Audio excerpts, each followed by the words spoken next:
ഏത് കൊരങ്ങനെയും തെമ്മാടിയെയും കൊണ്ടുവന്ന് സ്ഥാനാർത്ഥിയാക്കിയാൽ നിങ്ങൾ വോട്ട് ചെയ്യരുത്.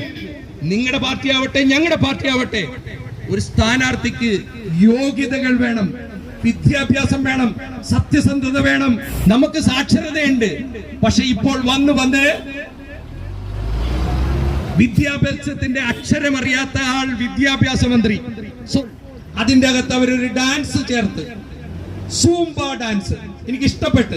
ആ സൂടെ അക്ഷരം ഒന്ന് മാറ്റിയിട്ട് അവിടെ ഞാൻ പറയുന്നില്ല, ജനാധിപത്യത്തിൽ കണ്ട അണ്ടനും അടകോടനും മോശപ്പെട്ടവരും ഭരിക്കാൻ തുടങ്ങിയപ്പോൾ നമ്മളെ തമ്മിൽ തല്ലിച്ചു. കാരണം ഇവിടെ LDF-ഉം UDF-ഉം BJP-യും കേരള കോൺഗ്രസും മുസ്ലിം ലീഗും, പിന്നെ ക്രിസ്ത്യാനി, ഹിന്ദു, മുസൽമാൻ അടി വേറെ. എൻ്റെ സ്നേഹിതൻ കൂടിയായ ചിറ്റൂർ ഗോപി ഇവിടെയുണ്ട്. ഞാനും ചിറ്റൂർ ഗോപിയെല്ലാം കുറേ കൊല്ലങ്ങളായിട്ടുള്ള സുഹൃത്തുക്കളാണ്. ഞങ്ങൾക്കൊന്നും ഒരു രാഷ്ട്രീയമോ മതത്തിൻ്റെയോ ആവശ്യവുമില്ല. പക്ഷെ നമുക്കൊരു രാഷ്ട്രം വേണം, ആ രാഷ്ട്രത്തിൽ ഒരു നല്ല രാഷ്ട്രീയം വേണം.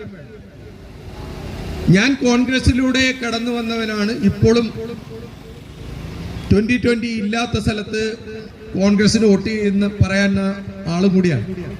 അതുപോലെ നമുക്കൊക്കെ ഓരോ രാഷ്ട്രീയം ഉണ്ടാവും.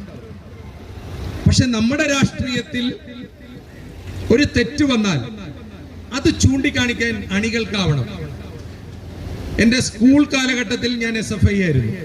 ആ സമയത്തെല്ലാം നമ്മുടെ നയനാരായാലും അവരോടൊക്കെ ചെന്ന് AKG സെന്ററിലൊക്കെ ചെന്ന് നമ്മൾ ചില കാര്യങ്ങൾ പറയുമ്പോൾ അവരിത് കേൾക്കുകയും തിരുത്തുകയും ചെയ്യുന്ന ഒരു പാർട്ടിയായിരുന്നു കമ്മ്യൂണിസ്റ്റ് പാർട്ടി. കോൺഗ്രസ് പാർട്ടി എന്ന് പറഞ്ഞാൽ വലിയ പ്രശ്നങ്ങളൊന്നും ഇല്ലാണ്ട് ആരെയും തല്ലാനും കൊല്ലാനും പോകാണ്ടിരിക്കുന്ന ഒരു പാർട്ടിയായിരുന്നു. പക്ഷെ ഇന്ന് കേരളത്തിന്റെ അവസ്ഥ നമ്മൾ നെഞ്ചത്ത് കൈവച്ച് പറയുകയാണെങ്കിൽ കമ്മ്യൂണിസ്റ്റും കോൺഗ്രസും, BJP ഇവിടെ ക്ലച്ച് പിടിച്ചിട്ടില്ലല്ലോ, അതുകൊണ്ടാണ് അത് പറയാത്തത്, അല്ലാണ്ട് അവരെ പേടിച്ചിട്ടോ ഭയപ്പെട്ടിട്ടോ അല്ല. കമ്മ്യൂണിസ്റ്റും കോൺഗ്രസും ഈ കേരളത്തിൽ എന്താണ് ചെയ്യുന്നതെന്ന് ചിന്തിക്കാൻ ഞാൻ ഈ അവസരം നിങ്ങൾക്ക് തരികയാണ്. ഓരോ കാര്യങ്ങൾ പറഞ്ഞാലും ഇന്നിവിടെ 2020 സംഘടിപ്പിച്ചിരിക്കുന്ന കഞ്ചാവിനും മയക്കുമരുന്നിനും മദ്യത്തിനുമൊക്കെ എതിരെയുള്ള ഒരു ബോധവൽക്കരണവും സമരവും ഞങ്ങൾ ചെയ്യുമ്പോൾ 9 കൊല്ലം കൊണ്ട് ഉറങ്ങിപ്പോയ ഒരു സർക്കാർ ആദ്യമായിട്ടാണല്ലോ തുടർഭരണം കിട്ടുന്നത്. 9 കൊല്ലം ഉറങ്ങിപ്പോയ സർക്കാർ ഈ 10ാം വർഷമാണോ ഇത്രയധികം കഞ്ചാവും മയക്കുമരുന്നും വന്നിട്ട് പിടിക്കാൻ തുടങ്ങിയത്? നമ്മൾ എത്ര നാളായി എറണാകുളത്ത് 5 സ്റ്റാർ ഹോട്ടലുകളിൽ നിന്നും വലിയ വലിയ സിനിമാ നടന്മാരും സിനിമാ പ്രവർത്തകരും കഞ്ചാവും മയക്കുമരുന്നും അടിച്ച് ഓടിപ്പോയ കേസൊക്കെ ഓടിത്തന്നെ പോയില്ലേ? ഞാൻ പറയുന്ന രാഷ്ട്രീയം 2020യുടെ രാഷ്ട്രീയം അത് ജനങ്ങൾക്ക് വേണ്ടിയുള്ള രാഷ്ട്രീയമാണ്.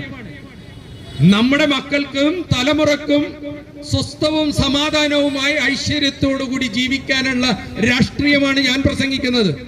പക്ഷെ LDF ഇവിടെ വന്ന് പ്രസംഗിച്ചാൽ അത് അവർക്ക് ജീവിക്കാൻ വേണ്ടിയുള്ള പ്രസംഗമാണ്. കോൺഗ്രസ് ഇവിടെ വന്ന് പ്രസംഗിച്ചാൽ അത് കോൺഗ്രസുകാരന് വേണ്ടിയുള്ള പ്രസംഗമാണ്. പക്ഷെ 2020 എന്ന പ്രസ്ഥാനവും ബെന്നി ജോസഫോ ചിറ്റൂർ ഗോപിയോ ഒക്കെ പ്രസംഗിക്കുന്നത് നമ്മുടെ ജനങ്ങൾക്ക് വേണ്ടിയാണ്. നമ്മൾക്ക് വളരെ ധൈര്യപൂർവ്വം നെഞ്ചത്ത് കൈവച്ച് പറയാൻ സാധിക്കും, പ്രിയ ഭാരതീയരെ എന്ന്. ഞങ്ങൾക്ക് പ്രസംഗിക്കാൻ, എനിക്കും ചിറ്റൂർ ഗോപിക്കും പ്രസംഗിക്കാൻ സാധിക്കും, നമ്മൾ ഭാരതീയരെ നിങ്ങൾക്ക് നമസ്കാരം. ഇന്ന് ഏതെങ്കിലും ഒരു പാർട്ടിക്ക് പ്രിയ ഭാരതീയരെ എന്ന് പറയാൻ പറ്റുമോ? കാരണം ഇവിടെ LDF-ഉം UDF-ഉം BJP-യും കേരള കോൺഗ്രസും മുസ്ലിം ലീഗും, പിന്നെ ക്രിസ്ത്യാനി, ഹിന്ദു, മുസൽമാൻ അടി വേറെ.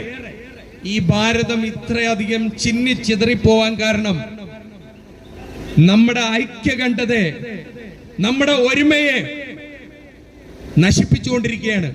എനിക്ക് 66 വയസ്സായി, 3 പേരക്കുട്ടിയുടെ ആളാണ്. എന്റെയൊക്കെ സമയത്ത് ഓണവും ക്രിസ്മസും ബക്രീദും ഒരേപോലെ ആഘോഷിച്ചിരുന്ന ആ കേരളത്തിന് എന്ത് പറ്റിയെന്ന് നിങ്ങൾ ചിന്തിച്ചിട്ടുണ്ടോ?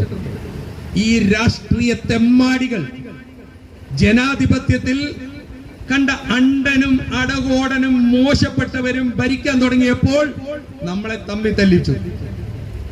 എനിക്ക് സത്യം പറഞ്ഞാൽ ഈ കഴിഞ്ഞ ഒരു 6 മാസമായിട്ട് മയക്കുമരുന്നിനും കഞ്ചാവിനും എതിരെ, മദ്യത്തിനും ലഹരിക്കുമെതിരെയുള്ള സത്യപ്രതിജ്ഞ ചെയ്ത് എന്റെ ഈ ജോയിന്റ് രണ്ടും വേദനയും. ഒരു തോമസ് വൈദ്യൻ വന്നിപ്പോ എന്നെ തിരുമണ്ട് ചക്കാമടത്തുള്ള, ഇത് സത്യമായിട്ടും പറയാണ്, എനിക്ക് എല്ലാ ദിവസവും 3 സത്യപ്രതിജ്ഞ ഉണ്ടാവും. മയക്കുമരുന്ന് കഴിക്കില്ലെന്ന്, എനിക്ക് കഴിക്കില്ലെന്ന് പറയാൻ പറ്റുള്ളൂ. ഇന്ന് നമ്മുടെ 80% കുട്ടികളും, സ്കൂൾ കുട്ടികളും കോളേജിലെ കുട്ടികളും ഡോക്ടറും എഞ്ചിനീയറും ഉദ്യോഗസ്ഥരടക്കം 80% മയക്കുമരുന്നിന് അടിമപ്പെട്ടിട്ടുണ്ടെങ്കിൽ അത് സർക്കാരിന്റെ കഴിവുകേടാണ്, ഭരണകൂടത്തിന്റെ കഴിവുകേടാണ്. ഇതുവരെയും കമ്മീഷനും കൈക്കൂലിക്കും അഴിമതി നടത്തി കാശുണ്ടാക്കാനും കൂട്ടുനിന്നിട്ട് അവരിപ്പോൾ പിടിക്കാൻ ഇറങ്ങിയിരിക്കുന്നു. ഇന്നലെ നമ്മുടെ മുഖ്യമന്ത്രിയുടെ പടം വെച്ച ടീഷർട്ട് ഇട്ടിട്ട് മദ്യത്തിനും മയക്കുമരുന്നിനും എതിരെ സ്കൂൾ കുട്ടികളെ കൊണ്ടൊരു നാടകം കളിപ്പിച്ചപ്പോൾ അതിന്റെ അകത്ത് അവരൊരു ഡാൻസ് ചേർത്ത്, സൂംബ ഡാൻസ്.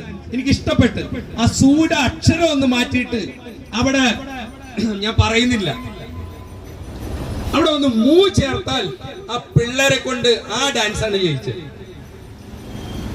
ഒന്ന് മലയാളിക്ക് എന്ത് പറ്റിയെന്ന് നമ്മ സ്വയം ചിന്തിക്കണം. ഇവിടെ കക്ഷി രാഷ്ട്രീയം മാറ്റി വെക്കണം. 2020 രാഷ്ട്രീയവും നിങ്ങൾ എടുക്കണ്ട.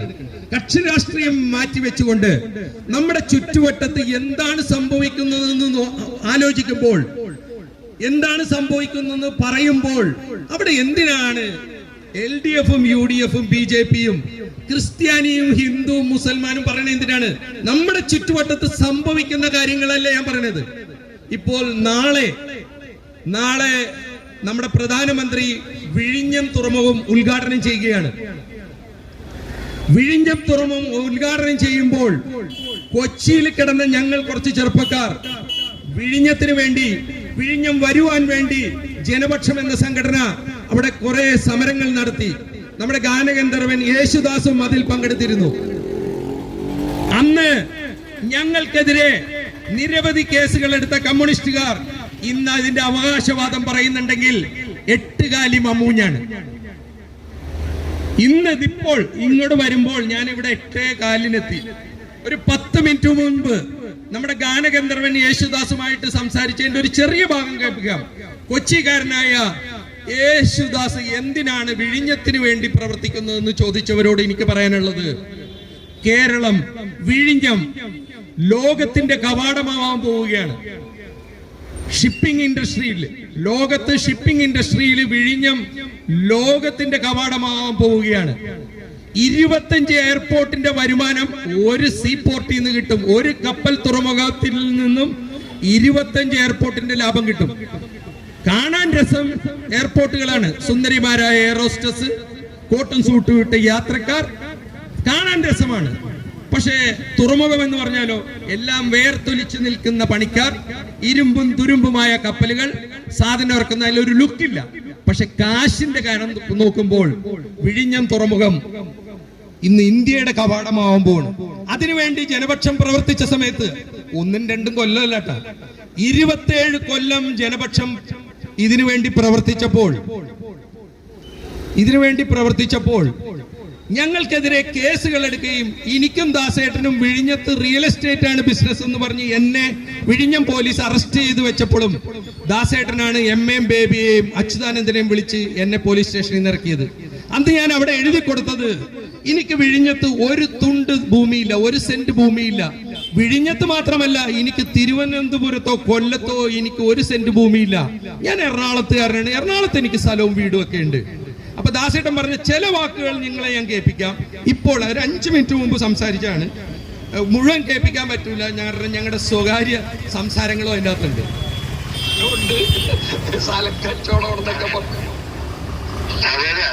അതൊക്കെ പിന്നെ നമുക്ക് പറയാൻ കൊള്ളില്ല, ഇതിൽ പെട്ടതല്ലേ. അതുകൂടാണ്ട് കല്ലെറിയാൻ പോയതൊക്കെ ഓർമ്മയുള്ള ഞങ്ങൾക്ക്. അതെ അതെ അതെ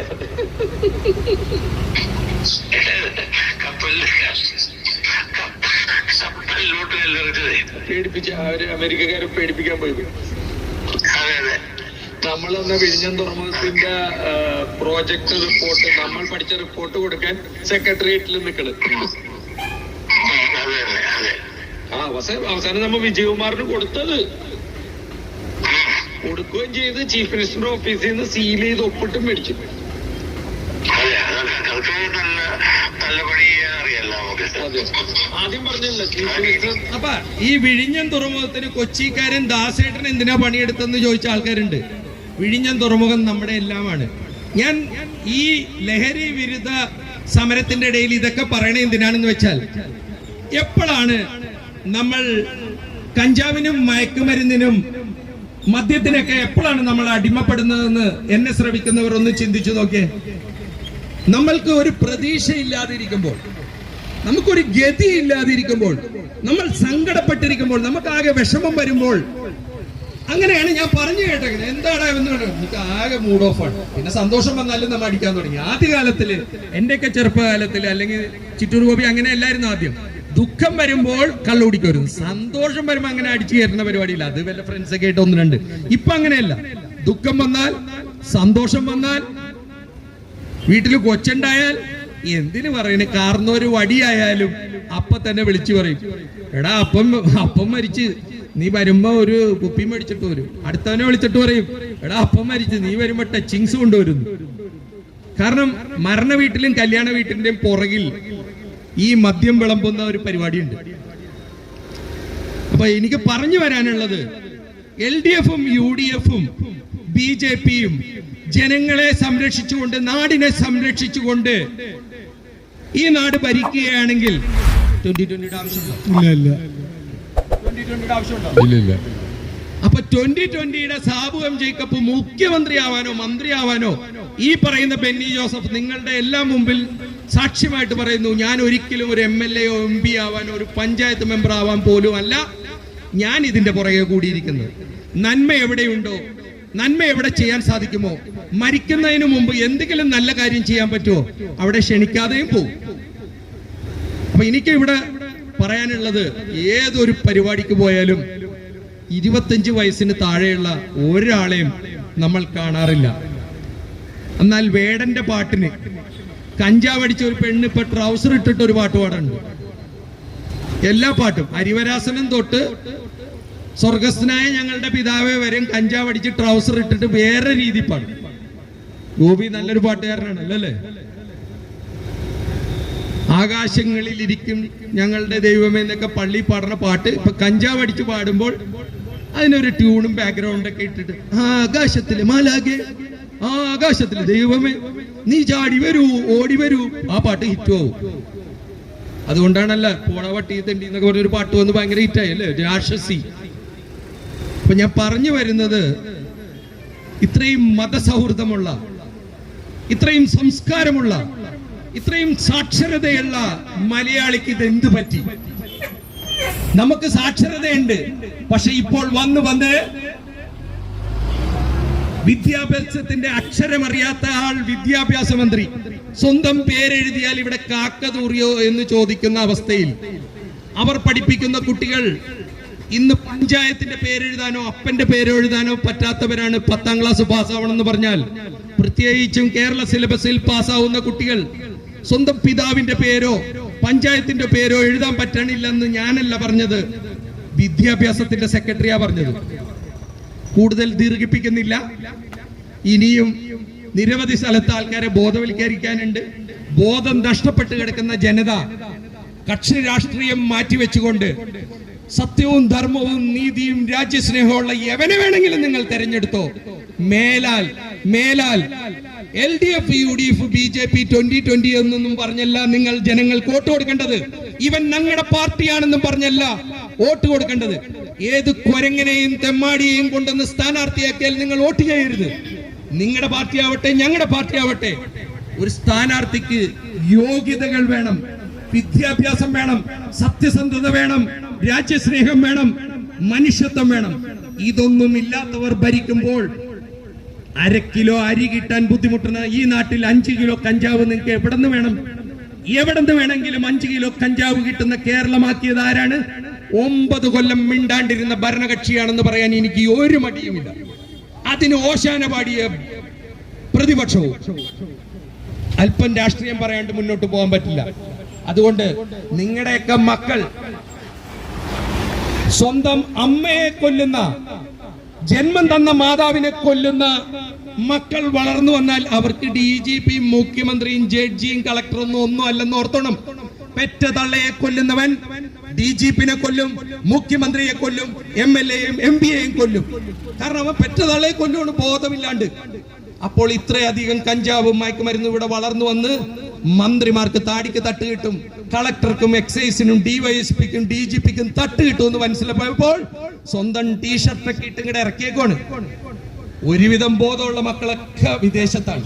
ഓസ്ട്രേലിയ, കാനഡ, അയർലൻഡ്, ഇംഗ്ലണ്ട്. ബോധമില്ലാത്ത, ലോൺ എടുക്കാൻ ഗതിയില്ലാത്ത പട്ടിണി പാവങ്ങൾ മാത്രമേ ഇവിടെയുള്ളൂ.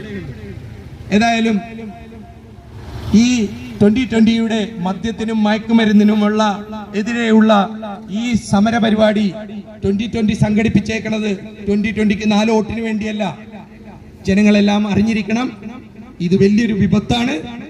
എന്റെയും നിങ്ങളുടെയും വീട്ടിൽ നാളെ വരാനിരിക്കുന്ന ദുരിതമാണ്. 2020 സംഘടിപ്പിച്ചിരിക്കുന്ന ഈ മയക്കുമരുന്നിനും ലഹരിക്കുമെതിരെയുള്ള റാലിയും ജാഥയും നിങ്ങളുടെ എല്ലാവരുടെയും അനുവാദത്തോടുകൂടി ഉദ്ഘാടനം ചെയ്തതായി പ്രഖ്യാപിച്ചുകൊണ്ട് എല്ലാ ആശംസകളും അർപ്പിച്ചുകൊണ്ട് എന്റെ വാക്കുകൾ ഉപസംഹരിക്കുന്നു. നന്ദി, നമസ്കാരം. ജയ് ഭാരത്, ജയ് 2020.